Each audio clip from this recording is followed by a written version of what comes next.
I think first and foremost, you have to build trust and build a connection with them, because you can ask them all kinds of questions, but if they don't trust you, if they don't like you, if they don't believe that you really want to help them, they're not necessarily going to answer those questions. You start to identify who's your ideal customer profile, right? Who are the people that you got to get in front of that you're going to be able to solve their problems with your product from that perspective. What takes place when you're talking to someone and you're looking to close them on a multi-million-dollar deal? Yeah. Well,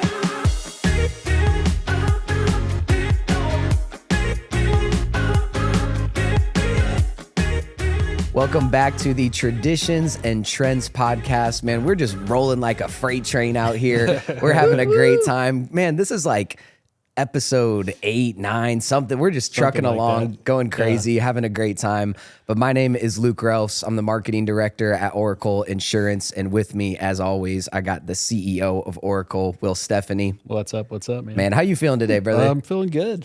I'm excited we got an awesome guest here with us today. I know you really like him. Yeah, I'm about to say, I know my first question locked and loaded already. But today on the podcast, why did you spank me that 8th time? What's it like? That's what I was saying. What's it like to have the greatest son ever? Today on the Traditions and Trends podcast, where we bridge generations with traditional expertise and trend insights, we have our guest today, Chad Reelfs, my man, also my dad. So this is gonna be fun, but a little interesting. I can't lie to you.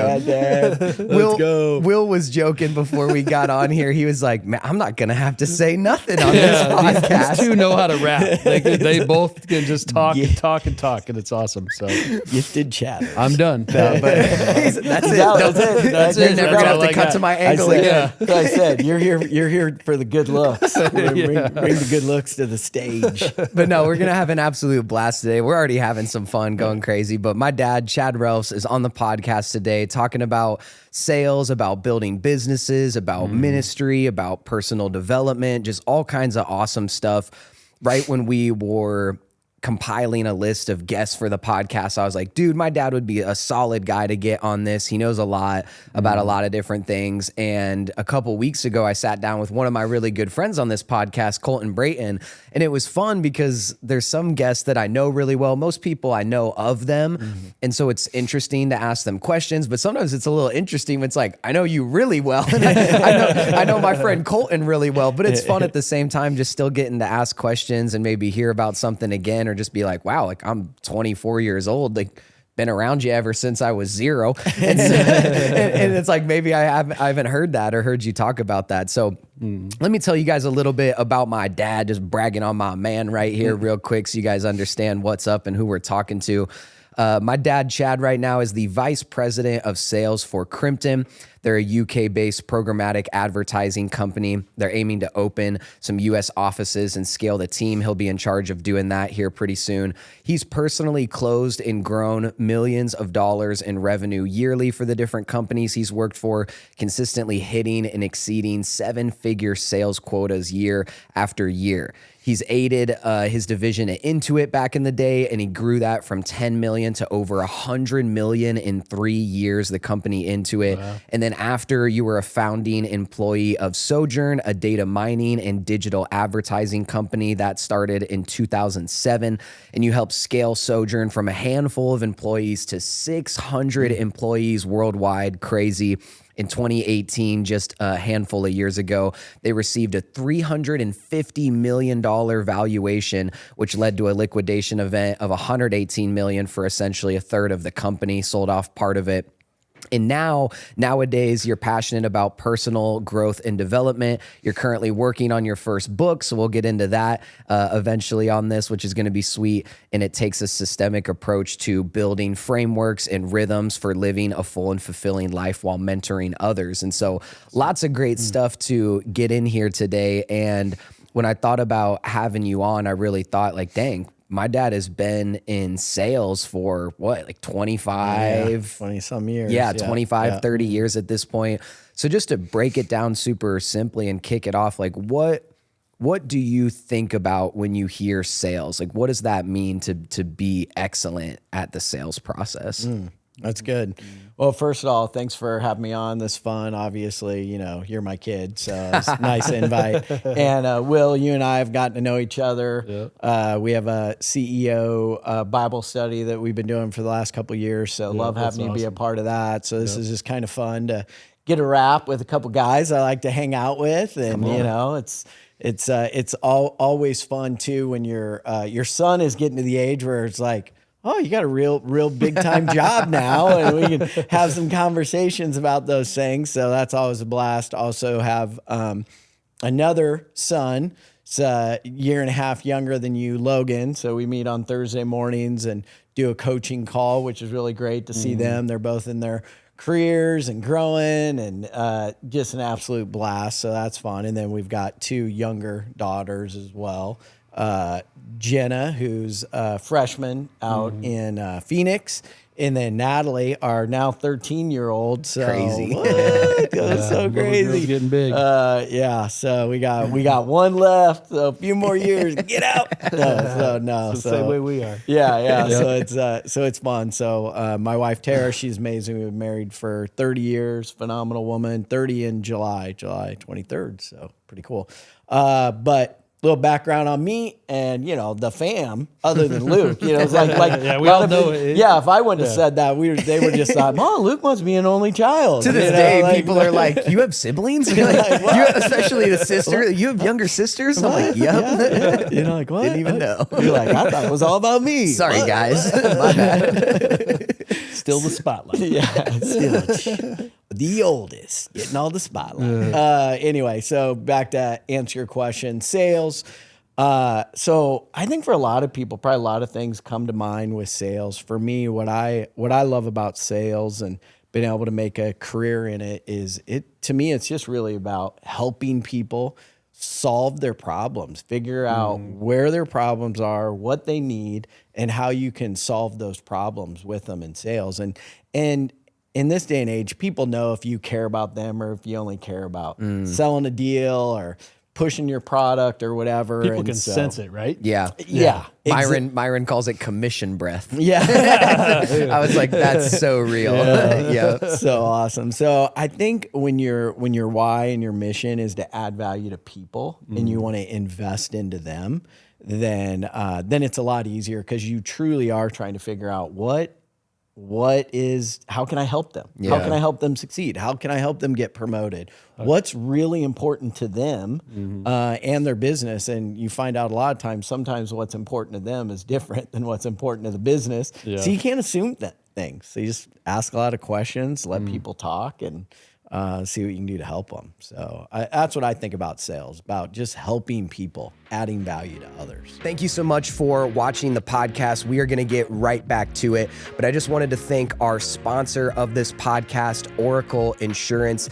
As many of you know, let's be real, everything is more expensive these days. Our gas, our groceries, our food, everything. But insurance doesn't have to be that way. If you're figuring out that you're paying way too much for your home, auto, life, any of the things as far as your insurance goes, go ahead and call the number on the screen, and I will also link the website in the description below. It's completely free to get a quote and just see if we can help you out and save you some money. But thanks so much for tuning in. Let's get back to it. Yeah. So speaking of questions, obviously that's such a pivotal part of the sales process. Is I think sometimes early on when guys get into it, they're thinking they need to just shove the product down people's throat or the service, and this is what we do and this is how it helps you, and they don't question-based sell and just really seek to understand the value that the person is looking for in the product or service that you have. And so it's going to vary for different industries, but across the board, if you could generalize it, what would you say are some of the best questions to dig deep and really find out what they care about so you can make sure that what you're offering them makes sense for them? Yeah. Well, I think first and foremost, you have to build trust and build a connection with them, because you can ask them all kinds of questions, but if they don't trust you, if they don't like you, if they don't believe that you really want to help them, they're not necessarily going to answer those questions. So first, build the trust, build relationships. A lot of the questions that that I like to ask people is, hey, tell me more about how we can help you succeed. Who have you worked with in the past? Let's say 6 months from now, if you were to look back after working with us to say Crimpton, how would you know that it was successful, that we helped you? Question. So helping them kind of process and think through how. So then I know what's important to them. Is it customer service? Is it performance? Is it, they just want a promotion, whatever it might be. So those are some of the questions that I think. And a lot of times I'm just asking them, tell me about what you're currently doing today. What's working? What's not working? What's been a struggle? What are things what are pressures or things that are harder? So a lot of times just, again, get them talking. The less I can talk, the more they can talk. Yeah. The more information I have, and then I can bring a solution to them. And I think a key to that is, like we always say at church, we have 2 ears, 1 mouth, right? Yeah. So as long as you're, doing that kind of self-guided discovery, getting them talking, and they're going to tell you the answers. Yep. And then as long as you're listening properly, and not have your own motives in it, you can hear the things that you can, in a way, sell them or solve their need by what they're saying, right? Yeah, that's good. That's good. And to your point, you said it. People can tell whether you're trying to help them, you want them to succeed, and for me, I'm always thinking long term. I want to build long term relationships and partnerships, and I would rather tell someone, no, this isn't going to work. We're not going to be able to help you, because I know when we can help them, they're going to come to us, because I'm not just making stuff up to try and close the deal and make the sale. You don't make the sale if you're not really helping them. Yeah. So no, all great points there. Let's dive into what you just talked about a little bit there as far as building trust goes, because again, maybe on different levels and different price points and different industries, there's some things that vary for sure. I know when I was learning about solar sales, something you got to be careful of is it's a little bit of a one deal and done. Like, that if you're not in the home and close the deal right then and there, if they say, we want to think about it, you got to be careful not to just push. And it's like, hey, maybe I went wrong somewhere earlier in the process and they don't understand something and I thought they did, whatever. But that's a big deal, is that, hey, if you don't get it closed right then and there, there's a really small chance that they call you a week later and like, hey, let's go ahead and do this. Like, something probably went wrong. So all that to being said, I know Colton talks a lot about you do have to play that line of building rapport with someone and building trust with someone, but not too quickly becoming like a friend of theirs where they feel way more comfortable telling you no, or I'll just call you and then you're just done. You know what I mean? So how do you find that balance, and how do you build trust authentically with someone, but almost like not too much, I guess. And again, it's different maybe with a long-term sale or long-term partnership versus a one-time deal. But what does it look like to properly build trust with someone? How do you do that? Yeah, no, you're right. You're hitting on it. I mean, if it's a long-term sale that you have, it's about relationship building. If it's a short, if you got to sell it right then, you got to build rapport and build it quickly, right? And at the end of the day, you're figuring out what their needs are in a solar, situation. You're figuring out what their needs are pretty quickly, and you're saying, "Hey, can I get your bill? Let me look at it. Let me see if I can save you money." So yes, they have to trust you, but you don't need to build the long-term rapport. Where in my business, people work with you because they like you, because they trust you, and because they feel like they can learn from you. So it's a little bit of a longer sell. You got to build it up, build relationships in an environment where it's a quick sell, right? You kind of build it, connect, maybe ask about them, their family, but then you say, hey, can I let me see what you're spending today? Let me see if I can save you some money. If I can, great. We're going to get you wrapped up, see what we can do. If not, I'll be on my way. And, it's a little more of a transactional sell, right? So less long-term building of the relationship. And, in solar sales or door-to-door sales, you can be bad at door-to-door sales if you build too much of a relationship. Because your point, you're hanging around talking to them and they like you. They're not going to buy from you. They just like you. So all you of a get sudden, some little old lady that hasn't talked to anybody in a week. Yeah. Like, oh, cool. I got this guy here for an hour. Yeah. like, this is awesome. You're like, nah, she's not buying. I got to get out. Yeah. So you figure out what are the buying signs, connect, be generous, and be loving and encouraging to them, but know when it's time to move on and go. So like you just said, it's what you're doing now. It's not quite as a transactional thing, a quick thing.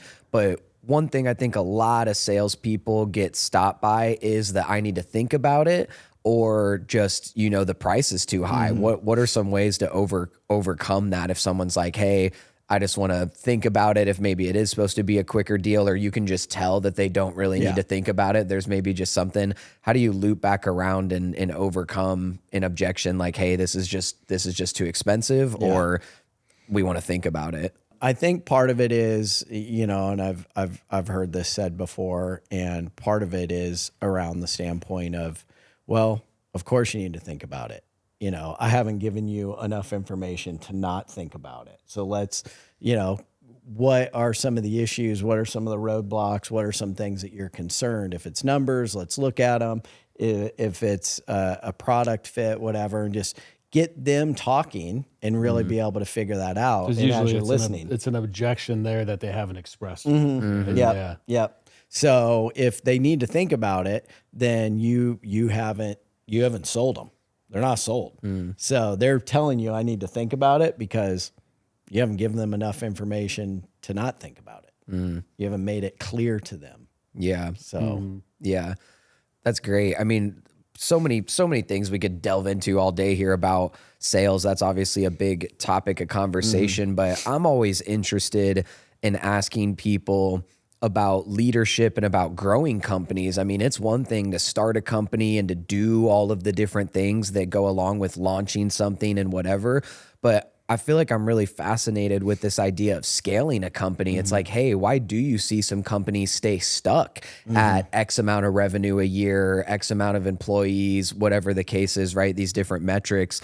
So in the case of maybe let's just jump to Sojourn, and then maybe we can dive back to Intuit, because there were some elements there. But I think Sojourn was a big one where you were literally it was like 10 people at first, maybe less or something. Of us, a handful of us that started the company.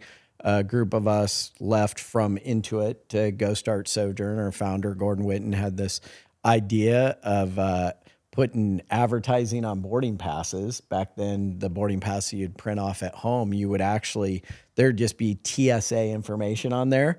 And so he thought, if you put weather events on this boarding pass, I bet you people would want to advertise on it. So that was kind of the concept. So there were just a handful of us that started that company, and a couple of things that really helped grow. One, we had a really good idea. We had a niche. All right. So lots of ideas, lots of niches, but then, a big part of it is relationships and a little bit of luck. I mean, at the end of the day, we had this great idea, but we needed to get billion-dollar corporations to sign off on this and to be willing to print these boarding passes from their website. Because in that day and time, you printed off your boarding pass, nothing was on there. So we wanted to put content, events, or weather and events on those boarding passes. So when you say getting billion-dollar companies, you're talking like United. Yep, American United, Airlines. American, Northwest Airlines back then, You get Transair. Get them to advertise for you. Yeah, really. yeah. We wanted to basically integrate into their website and kind of have this live interactive web page. It's funny because now, you go to the airport, you're like, oh, there's an ad. You don't even Yeah, realize. yeah. Like, And- it's like, oh, of course there is. Yeah, and it's on your phone. So this was 2007. Right. And so That was the year the iPhone came out. that's the year the iPhone came out. So So crazy. we had to pivot very quickly from being a printed boarding pass company to a digital mining company. And that's the other way you grow in business, is that you've got to pivot and pivot quickly. But back to what I was saying, they didn't know, how are we going to get to these airlines? We're reaching out to them, and Gordon's golfing with one of his friends, and he goes, I don't know how, like, do you know anyone in the airline industry that we can get in and chat with? And he goes, I don't think so. And they golf a couple rounds, and all of a sudden he goes, I think my uncle does something in the airline industry. Well, his uncle was on the Pilots Association, knew all the CEOs, had their literally phone numbers on his phone. And Gordon was able to have a conversation with Dwayne, and Dwayne opened the door, and boom, it was about, right time, right people. Yeah. And so business, you can have great ideas. You got to put it together. You got to work really hard. And sometimes it's just, finding the right people. Yeah. So in the process of scaling like that, I mean, how much were you a part of the leadership of developing different teams? I think as I've studied, I know that just the process of implementing systems is huge. So someone new could come in, they could understand their role. There's accountability. There's all these different systems in place to scale at that kind of rate, because that's how companies get screwed sometimes, is like maybe they do take off, but they're hitting their own ceiling because they don't have the internal systems to be able to take on more revenue, more employees, just all that kind of stuff. So what did that look like to lead different teams? And like, what did you see as far as the systems go for it to be able to grow like that in just, a decade or two?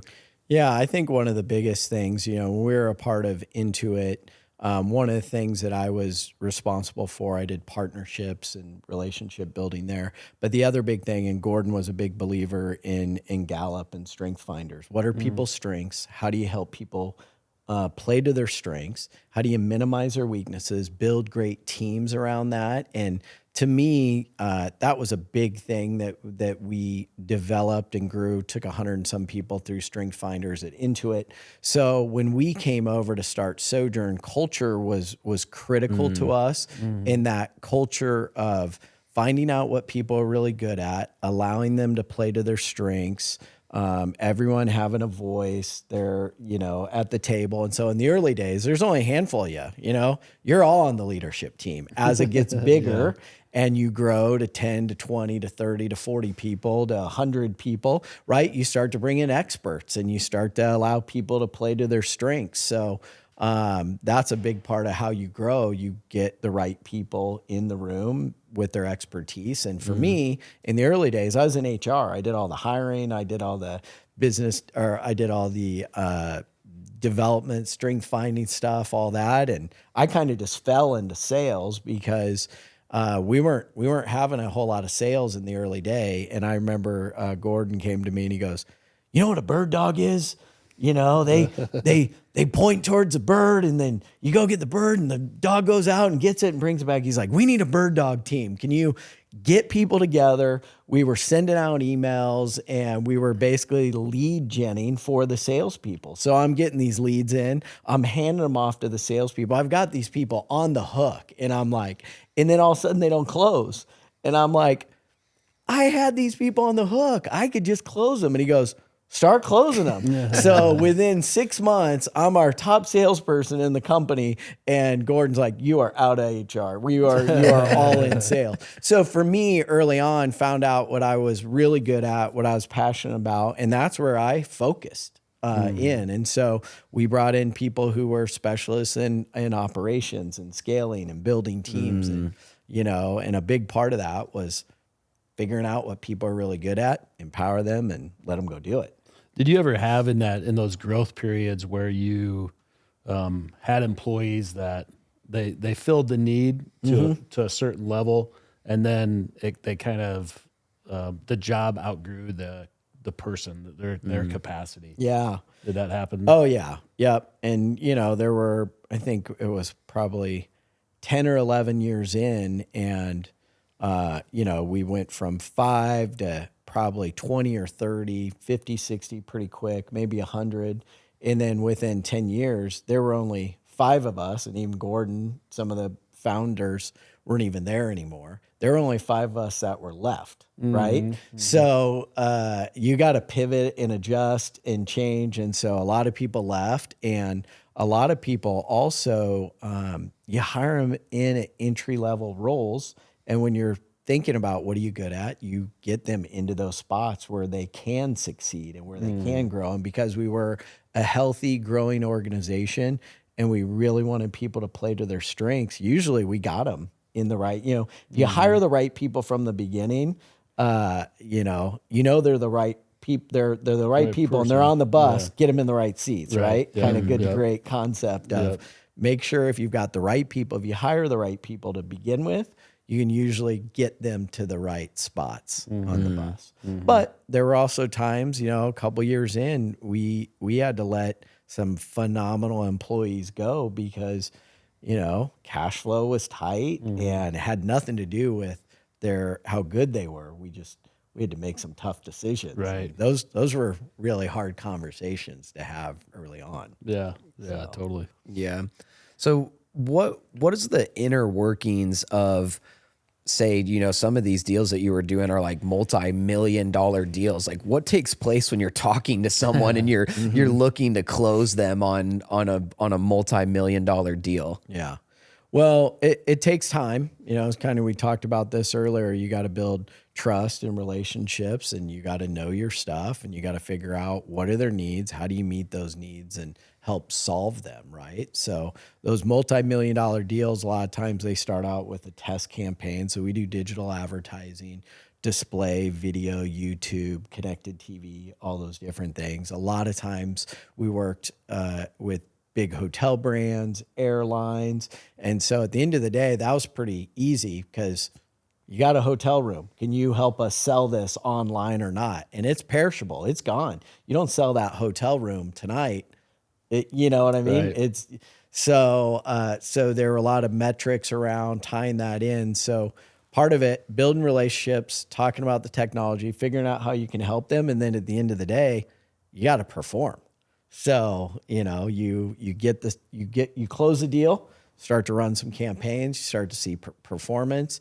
And it's not just about the salesperson, it's about the account management, the other team, the team that comes along. Because if a deal grows to a multi-million-dollar deal, it's because the team is involved in helping that grow and expand. And that's why it's important that you hire really good people and you grow them and help that team, get better and better. Yeah. As far as advertising goes, just what are some of the things that you've learned about advertising in general? I mean, that's something that we're talking about doing for Oracle for the first time, is like right when Will and I first sat down, I was like, hey, are we running any Facebook ads? Are we doing anything like that? You guys weren't maybe necessarily doing Facebook ads exactly, but just what have you learned about the power of advertisement? I mean, this is a multi-billion-dollar everything. Like they say, the average amount of advertisements that you see in a day is like 1,000 or 2,000, something insane. You don't even realize it. We're just, you know what I mean? We're so numb to it, just scrolling an advertisement, billboard of this or that, whatever. So what have you learned about the power of advertising as far as that goes to take your business to the next level? Well, you start to identify who's your ideal customer profile, right? Who are the people that you got to get in front of that you're going to be able to solve their problems with your product from that perspective. And the other thing is that people are on all kinds of channels. Some people are going to engage on YouTube. Some are going to engage on social media. They're going to see a display ad and engage with, right? So you got to be omni-channel, be on multiple channels, and be able to show that whoever you put this ad in front of, that they've engaged with it. And you build funnels, drive them down those funnels to conversion, typically on your website. And then there's other things that you do if it's in the early days and you got to build branding, you do things like this. You do a podcast, right? People get to know you, build relationships. You're able to create a lot of content with what you're doing. So I think making sure that you're getting on multiple channels where you can engage with people. If you don't have unlimited amounts of money, you figure a few different channels that you can zone in on and grow those and expand those and gradually roll out to different channels. So content, video, YouTube, display, for some brands as they get bigger, right? We work with a lot of digital out of home, billboards, and some of those as well. So it's kind of figuring out where are they at, What problems are they looking to solve? Is this a direct response type of campaign that you're going to run with them, or is this about branding and awareness? And so based on that, you're doing some different things to help them solve those problems. Yeah. So we said earlier, Yeah. like we've been in sales since before the iPhone. Yeah. So, things have changed. Long time I know. ago. My daughter was like, what was it like growing up in the olden days? And we said, that's what we said. We said, what do you consider the olden days? Like thinking like pre-internet, whatever. And she said before the iPhone, which is like a whole different world, right? Yeah. So, like we started in the day when you had to knock on doors because we, didn't even have cell phones till the late 90s, right? But all that kind of stuff. But as the marketing landscape has changed, do you think it's became harder or easier to market? Yeah, that's a great question. I mean, in some regards, I would say 5 or 6 years ago, marketers would tell you Instagram, Facebook, they were crushing it. Their return on investment was off the charts, right?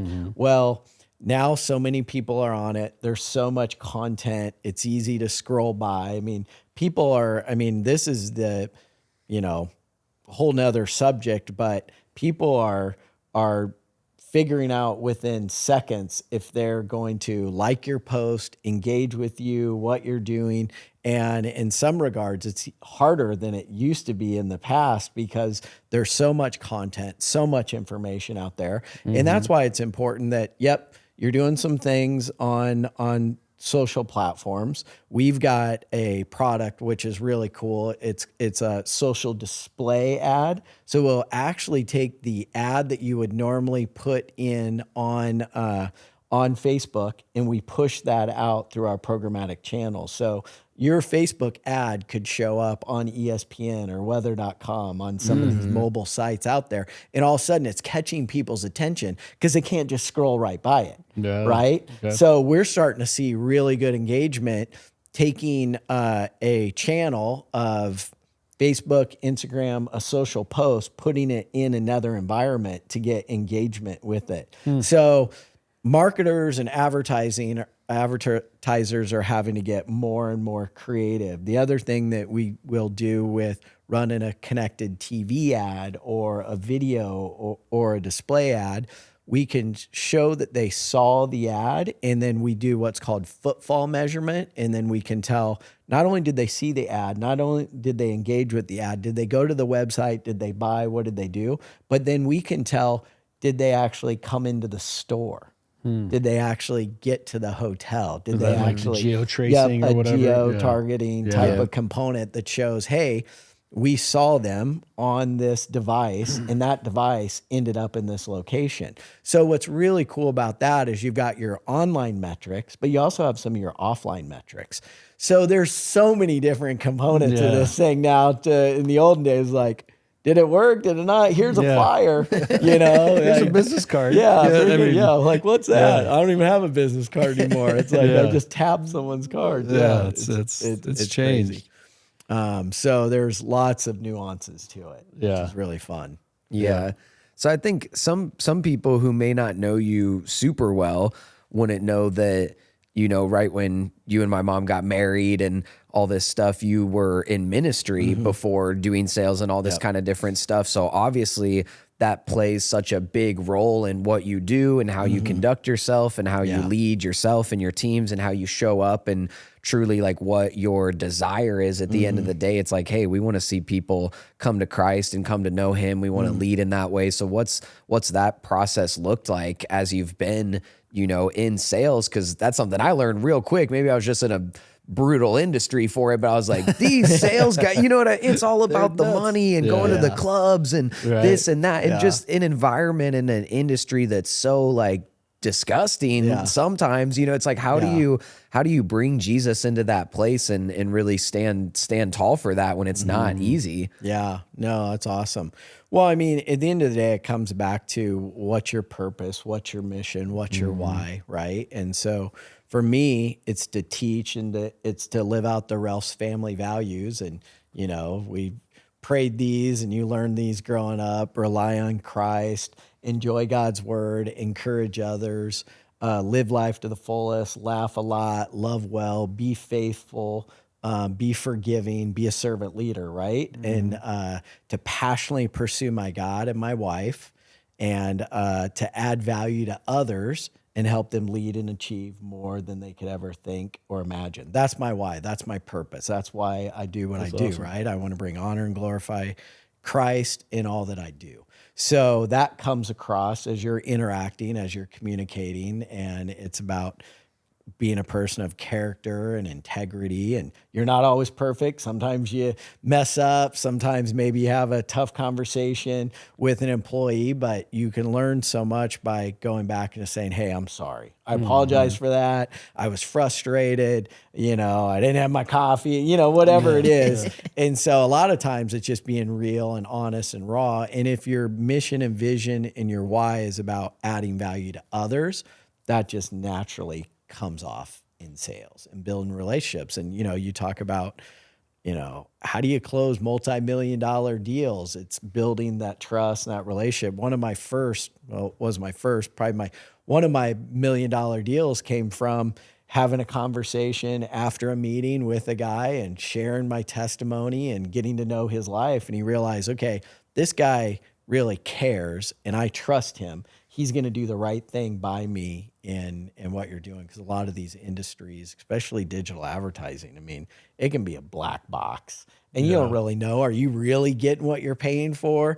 If they say they're going to run this, are they really running this? Are they really targeting the audiences that you want? And so you want to work with people who have character and integrity, and they're going to do that. And that's one of the things I really love about Crimtan. It's like they're very open, they're very honest. They're a UK-based company, organization, and they're just pretty open and honest about everything they do. And that was one of the things that really drew me to them, because I knew these guys are, they're gonna do what they say. They're gonna deliver and do what they say that they're gonna do. Yeah.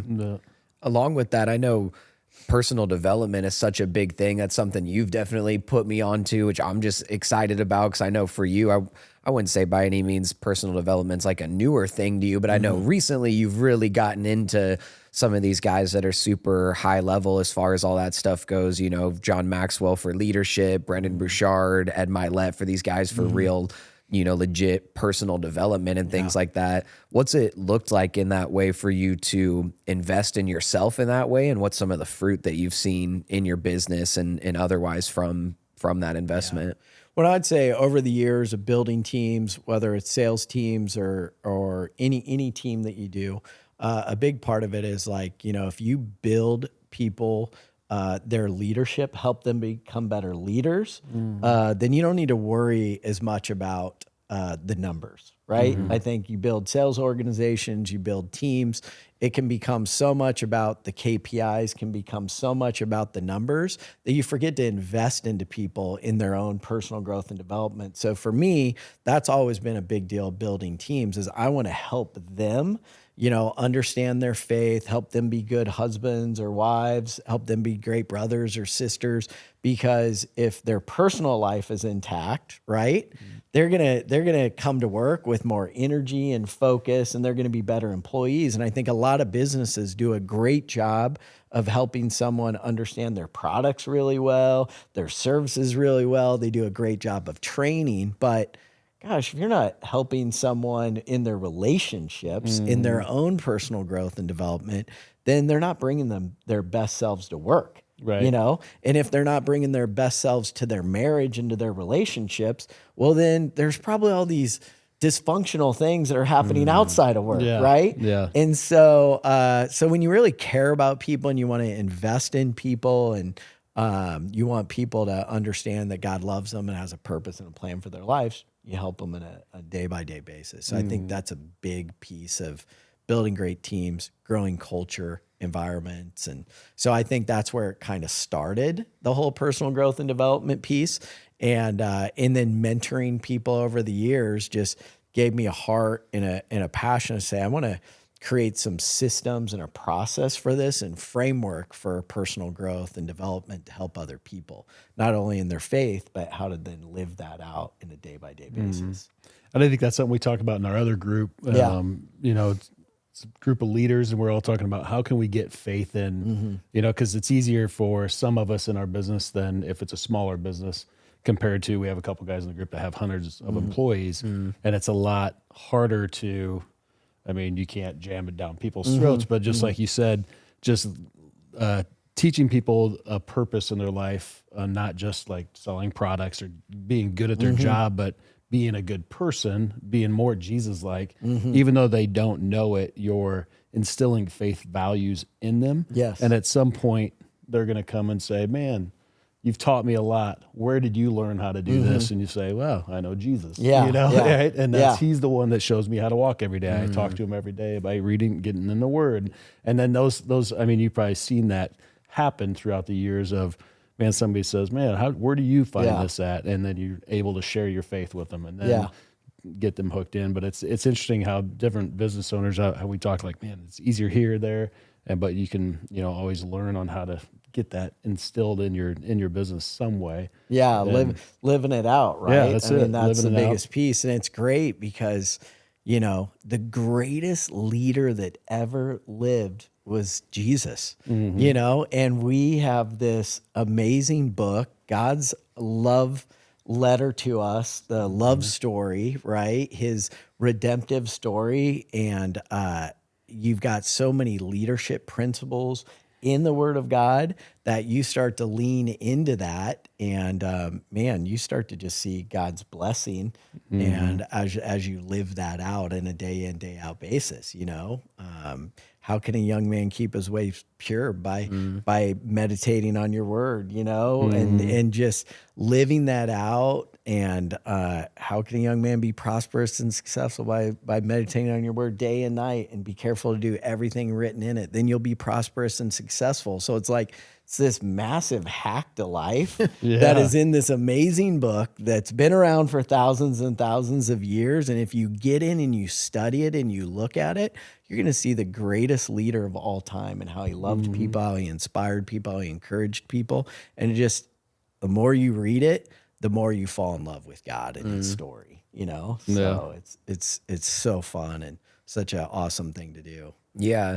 Speaking of that, I mean, it's something we talk about pretty often on this podcast because we love being a part of Love Church, and we love their heart for being self-feeders, which really just means being in the Word consistently every single day. And so again, I know being in the Word in general has been a normal thing for you for decades now, but how is making it an absolute priority to get in the Bible every single day, how has that changed your life and your leadership and the way that you are able to walk out what you're supposed to do in the business world? Yeah, no, it's critical. I mean, I'm a mess without Jesus. You know, I mean, I'm impatient. I'm a jerk. I am prideful. I am selfish. I am all about me without Jesus. And I know that if I'm not in the Word, I'm just going to do stupid things. And part of it is creating some of these frameworks and these processes for me. You know, one of the things we've talked a lot about is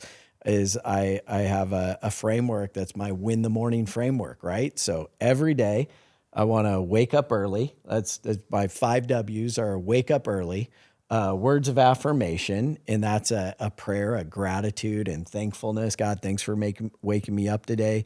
Help me to love people well. Fill me with your Holy Spirit. I know I can do all things through Christ who gives me strength, right? Kind of that cementing my identity, who I am in Christ. Get in the Word every day. So read the Word. And then I think the other big piece that's been huge for me is writing. Journaling has been critical because now I can get clarity and I can write it out and I can see it and I can remember it.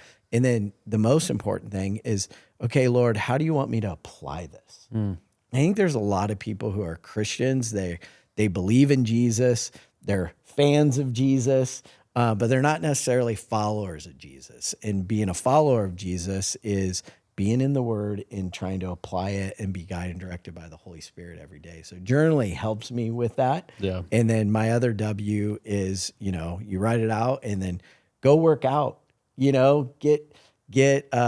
Take care of your temple. It's the temple that God has given us. Take care of it. Work out.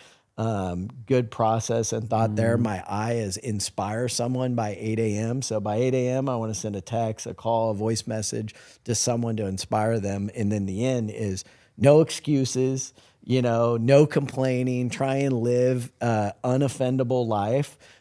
It's so easy to get caught up into different things and then just be nice, bring good positivity, good energy. And so that's kind of my morning framework. And when I'm able to do that, it gives me a great launch into the day. Yeah, totally. Because without it, man, I'm a mess. Yeah. You're human if you're not. I'm human. Golly. So 25, 30 years of business experience, of sales, of leadership. What are some of the top lessons that you've learned throughout the whole process of being in the business world? Biggest lessons. I mean, for me, Colossians 3:23 says, in all that you do, work at it with all your heart as if you're working for the Lord and not for men. And I think that's a critical piece of just being a faithful employee, regardless of whether you like your boss or not, whether they're watching you or not. You're doing what you're doing with excellence because you're doing it for Christ. And that's a big foundation piece. I started my first lawn service when I was 16 years old, and I had that on there because I wanted to remind myself, if I'm going to, I'd tell everyone, I'm going to mow your lawn. I'm going to edge it and then I'll blow off the grass. That's what I did. And sometimes you went and you didn't really need to trim the whole lawn. But I'd ask myself, well, if I was mowing Jesus' lawn, I would trim it. I would blow and so having that mindset, I think, has really helped me into business, especially with sales, because it's not about, did you close the deal? Did you make the money? It's like you're being consistent. You're doing what you say you're supposed to do, ongoing, and you're doing it because you want to honor and glorify Christ. You want to do all that you do with excellence. So I think that's a big piece, and just investing and developing those around you, helping them be better, figure out what their strengths are, how to play to their strengths, how to help them be the best version of themselves that they can be. And I think when you really care about people, you end up building really good teams, and everyone tries to work with excellence, rolling in the same direction. So, Yeah, that's great.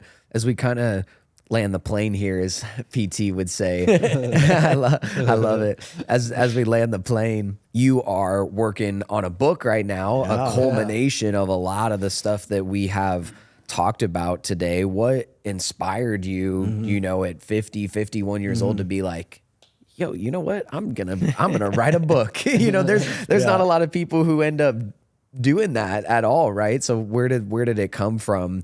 Your drive and desire to really put pen to paper and write down the stuff that you've experienced and how you want to help people through personal development and mentorship. Yeah. Well, anyone who knows me, I have terrible grammar. And the fact that I would write a book, you're like, what the heck? That's why you have an editor. Yeah, that's why you have an editor. I'll probably be one of them. I'll look through it and catch all that. I'm sure I'll have many. So one, it's kind of ironic and funny when God calls you to do something, you're just obedient, you do it. But the other piece is, as you guys have gotten older, my boys, and mentoring a lot of young men and just having a heart, it's like, this is the most depressed, anxious, suicidal kind of generation that we've been around. And I think a big part of that is that, this social media and having that phone in your pocket just creates these brainwaves where you're judging other people, you're judging yourself, you're putting all this pressure so much on it, and kids are they're getting addicted to it.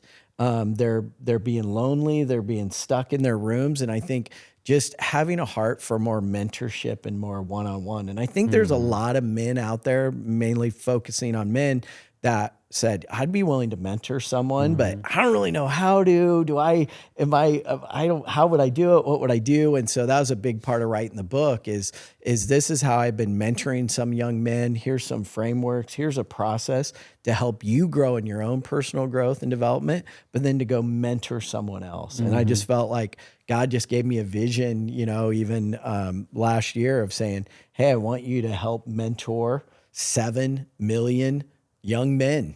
And I'm like, well, that's not going to help by me. That's a God vision. And if that's going to happen, you're going to need to put it down on a book and have conversations and build partnerships and have a lot of people come around. So my heart and my vision is to just inspire men, give them a framework and a process to mentor young men and mentor the next generation and just invest into them, because it's the hope of our world, right? And so I think it's just time for us to take the next generation back and pour into them and invest into them. And that's a big reason why, I wanted to write the book, and just excited to see how it's going. Not to give away your book, but what are some examples of ways to mentor? I was definitely about to ask that as well. If there are people that have great life experience and they say, hey, I'd love to jump in that game, what would you tell those people? Yeah, I think first of all, it's having that framework of personal growth and development. One is that win the morning framework, right? How you start to kind of win the morning, accomplish some of those things. F is your faith, developing your faith, going in deeper in your faith.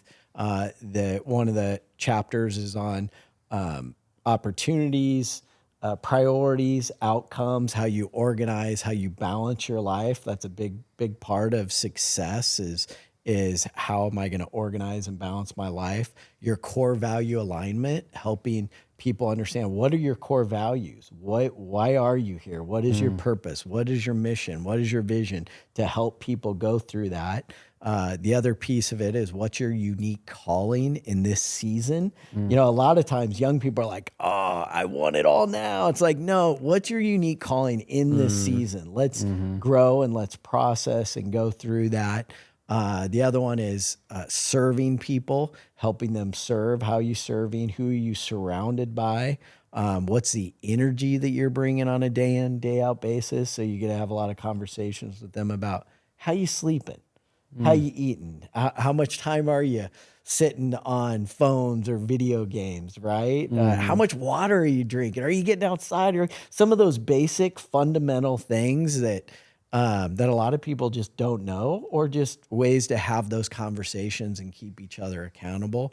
And then the D of its focused growth is, do it with courage and be adaptable. So that's kind of the framework of the focused growth mindset and how you can walk people through, have those conversations, mentorship, encouragement, challenging them to grow in their faith, and just have a framework for discussion. Because if not, you just kind of meet with guys like, how's it going? Yeah. Yeah. What are you doing? Oh, good. So it's a little bit of a good to have framework. that framework, because I think, like you said, you can just meet with people, but I think there's and for like younger dudes, like it's like you're gonna go through different seasons. You're gonna, find things out about yourself. God's gonna bring you to your knees every once in a while, and then you're gonna really learn some things on who you are and what's important. So I think that's really good, just to it really isn't as complicated as we make it. It's just like, hey man, get to know somebody, give them your life experience, your testimonies, are huge, right? And just, challenge them on, hey, who are you? Where are you at right now? And what are you learning? Love it. It's really good. So good, man. There's been all kinds of amazing stuff we've had the chance to talk about today. Sales, leadership, developing people, growing companies, advertising, this idea of focused growth in the book, and mentorship, and all kinds of awesome stuff, man. It's been great having you on here. It's been fun. Thanks. Like, I love having people obviously that I know super well and people I don't. It's just this great mix of, hey, we're getting to learn from some young guys who are crushing it with their businesses and all these different things. And then this is my favorite part. I've said it. Will's heard me say it multiple times, but I'm like, dude, get around some people that have done the thing that you want to do for as long as you've been alive. Like, I'm looking for people that have been in business and marketing and leadership and all this type of stuff for 25, 30 years. It's like, hey, just find the people that are great at what they do and what you would like to do and learn from them. That's the amazing thing about the internet and this podcast and just the things that are available now. It's never been so easy and accessible to learn from people who are 12 steps ahead of you. And then even as you go, when you learn things, you can look back and you're most uniquely positioned to help the person that you once were. So even as you grow and change and learn, that you can look back and find a way to help people that are a couple steps behind you. And so it's this great ladder. And that's why I love doing this. It's just given an opportunity for anyone listening to be able to glean some of the wisdom from all kinds of people that are in all kinds of different industries and all sorts of stuff. So it's been absolutely awesome. And anything else that you want to throw in here to close it off, or we hit a lot of stuff? I mean, so. I think it's great. You know, one of the things is that, man, we've all made mistakes. We've all screwed up, man. Nobody's perfect. No one has it all together. And so I think that's the other cool thing about mentorship is being authentic and real. And you know, you walk through some of those things with someone, and to know that someone's there who can encourage you, walk through with you, and the beauty of knowing that, man, Jesus loves us so much and he'll never leave us. He'll never forsake us. And as we just keep giving more and more over to him, we start to see him move in and through our lives. And so he's always waiting to forgive you, restore you, and work in and through you. And so I love that we serve a gracious and loving and amazing God. So I gotta say thanks, because working through you, this podcast wouldn't even be here. We were at our men's group, and you're like, man, Luke's got to find something to do. And, gotta find and I'm like, and we had that coffee thing together with Luke and PT, and I was like, oh, well, I'll call him. I want to hire. I love that dude. Well, and I love that because that started from you guys doing a mentorship and pouring into young guys, and that's how you guys got to know one another, which is God so works cool. like that, you know. Yeah, and now we're sitting here doing a podcast. This is amazing. Well, I appreciate it. Thanks for giving my kid a job. No problem. Yeah, him and his wife don't need to live in my basement. Hey, don't count yourself short. I might call you in a year and be like, Dad, we're starting a business. Move on in the base. Come on over. No, this is really fun. I love being with you guys, and thanks for having me on. Good job, son. Proud of you. You're the man. Let's go, baby. Way to go. No, I love it, and I love how you love Jesus. You're pursuing him and loving your wife well, and being a good older brother to your younger brother and siblings, and man, just super proud of you, and hashtag proud dad. So appreciate you, buddy. Cool. Let's go, man. That means the world to me. This has been an absolute blast, man. We will see you guys next time on our next episode of the Traditions and Trends podcast.